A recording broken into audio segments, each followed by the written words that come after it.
Hello there, Capricorns. Welcome to your weekly reading. So the first six cards deal with your love life, and five cards deal with your love life, and the bottom five cards deal more with the general energy, work, money, finances, family, and things like that. First of all, let's talk about the first row. This is your energy here as the Knight of Pentacles. The Knight of Pentacles mean you're very sure-footed, you're very solid, and you know what you're going after. This is also making promises, making an offer, making some type of gesture towards another person, okay? And the person that you're dealing with here, the King of Cups, this can be a water sign, sun, moon, or rising, Pisces, Cancer, Scorpio. This is somebody who's very old and wise. They don't have to be physically older than you, but they are very sure about what they want. Their emotions are very stable. And they're very emotionally mature as well as emotionally expressive. And they're the types, because kings are, it's sort of like the highest octave of that energy.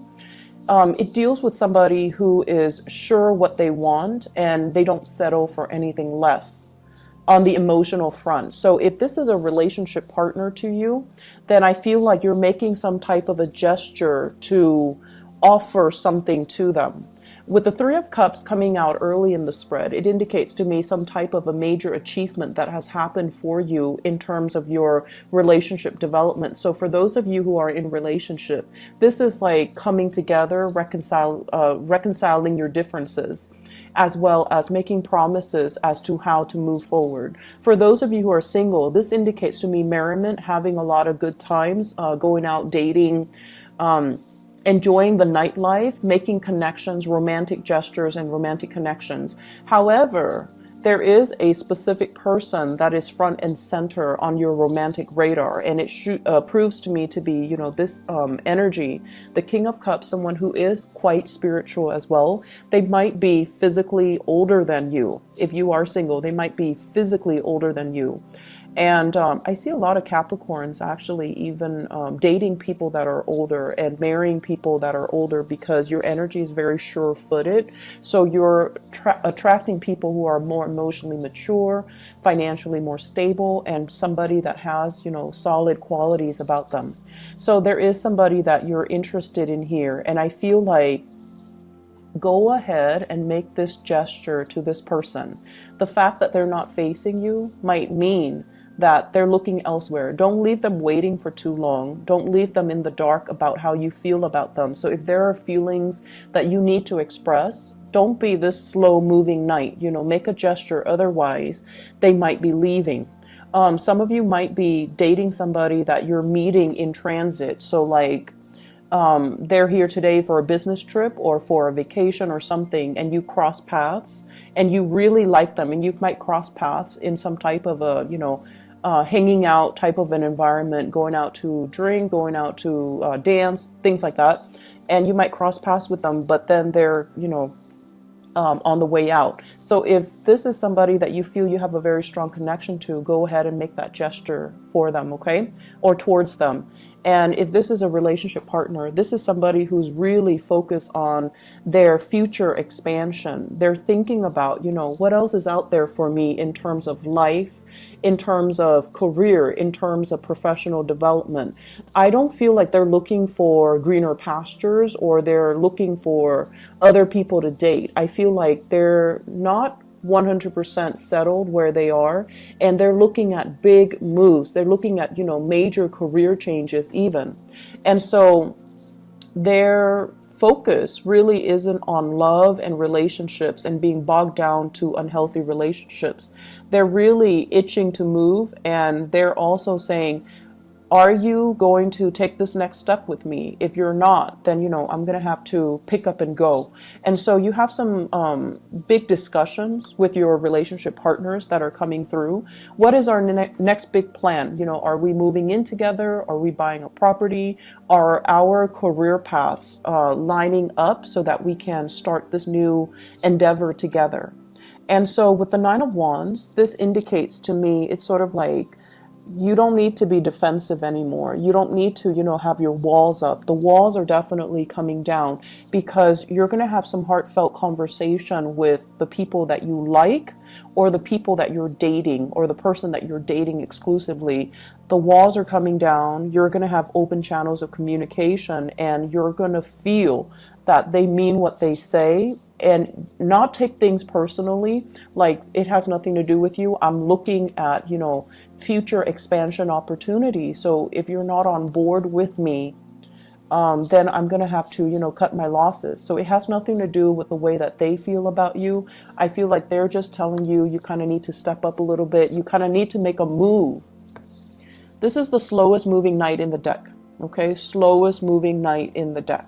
This is somebody that ruminates and ponders and does spreadsheets about pros and cons before they make a decision. And as a result of, not making fast, swift movement, they do miss out on big opportunities, and big opportunities kind of like, when they're ready, those opportunities don't hang around or don't stick around. So it's really important for you to make some moves, make some changes, and kind of like recalibrate where your relationship is going and who you're offering this love to, and try to speed up when it comes to the gesture that you're giving to another person.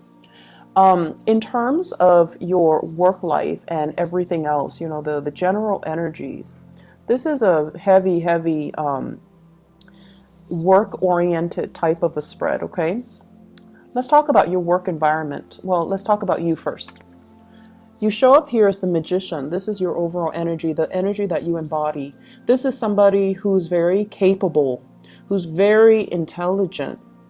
And I feel for many of you, you have had a myriad of job experiences in the past, okay? So I feel like, you might have done clerical work. You might have done a lot of customer service. You might have done sales. You might have done like a bunch of little things. So when people looked at your resume, for example, you have a wealth of experience to draw from. So you're somebody who's very versatile. And I also feel like, you're great at solving problems, but the Magician is somebody who's very intelligent. They know how to solve problems. They know how to think. They're kind of like the thinker of the major arcana cards. And so you're trying to manifest a good job, a good future for yourself. You're trying to build on something so that you can create that, that structure for yourself, and also that future for yourself. This is a card as well of somebody who's going to school, who's learning new things, who's synthesizing different knowledge and different ideas and applying it to the work environment. With the Magician energy, I feel like coming into this week, you're realizing your power. You're realizing as well that, wow, I'm actually really smart. So I really need to, take life a little bit more seriously, and I need to create some concrete plans for myself so that my career will be in alignment with my intelligence. A lot of you, honestly, I feel like you sell yourself short, and you end up in jobs that pay you below what you are worth, or you end up in jobs where, so for example, a job asks for, a bachelor's degree, and you have a master's degree, and you're like, okay, why don't I just apply for that? Even though I already have a master's degree, because all the jobs that I apply for with a master's degree, they might not have accepted me in the past.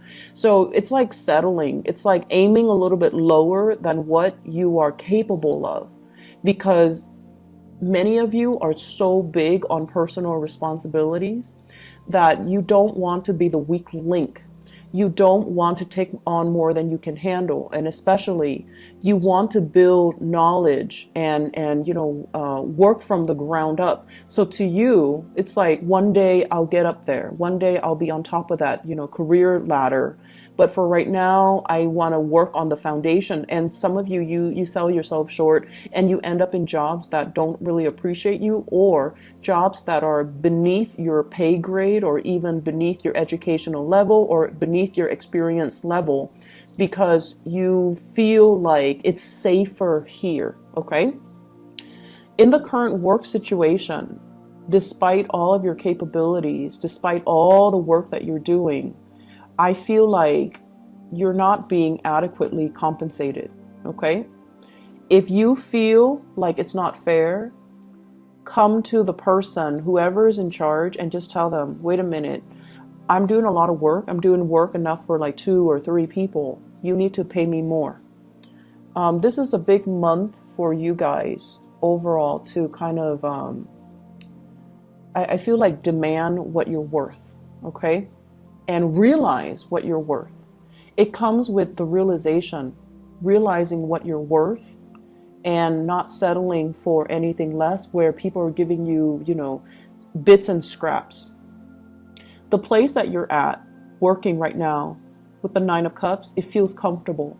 It's an environment where you know exactly what you're doing, so the work flows very naturally.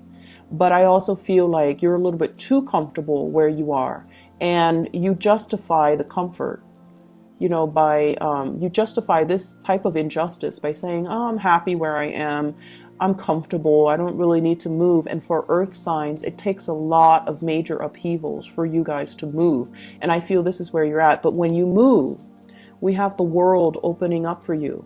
This is sort of like looking at a situation for what it is, devising a plan for yourself so that you can have, you know, plan B, plan C, plan D, so that you know that there are more opportunities out there. So this is good, but this is better. So with the advice here, with the Queen of Wands, this is telling you, this can be a person in the work environment that can really help you achieve this period of greatness, okay? So they're linked up here with the World, which indicates to me that they're very career oriented. They're always scanning the horizon for new talents, new people, new opportunities. And they're not somebody that keep themselves stuck in a rut. If they're unhappy with something, they will voice it and they will verbalize it. This is somebody that can prove to be an ally to you. Additionally, if this is an energy that the universe is telling you, you know, don't just sit there and think about it, act on it, because the Wands energy deals heavily with the ability to put plans into action. So don't keep yourself stuck because it's comfortable. Make a move so that you can improve overall the quality of your life by putting yourself in a place that is a perfect fit, where you're not settling for, you know, bits and scraps, where you just don't feel comfortable, where you are feeling challenged as well. Okay, opposition is not always bad. It always like teaches us new things about ourselves, and it forces us to be quick on our toes. It forces us to learn new skills so that we can expand our resume, we can expand our skill set so that we can learn, okay? I hope the reading has been helpful for you. I'll try to be back for the next week's reading, okay? Take care of yourself, Capricorns. I know that this past week, well, overall, this past few months has been a little bit rough for many of you. You're dealing with your Saturn transit right now, and, you know, it's going to be there for the next, 2 years. So I just hope that, you know, you guys can get yourself to this point where you kind of realize what your strengths and your weaknesses are, and realize how much power of manifestation you have, so you don't settle for situations that give you less than you deserve, okay? I wish you all the very best. Take care. Bye-bye.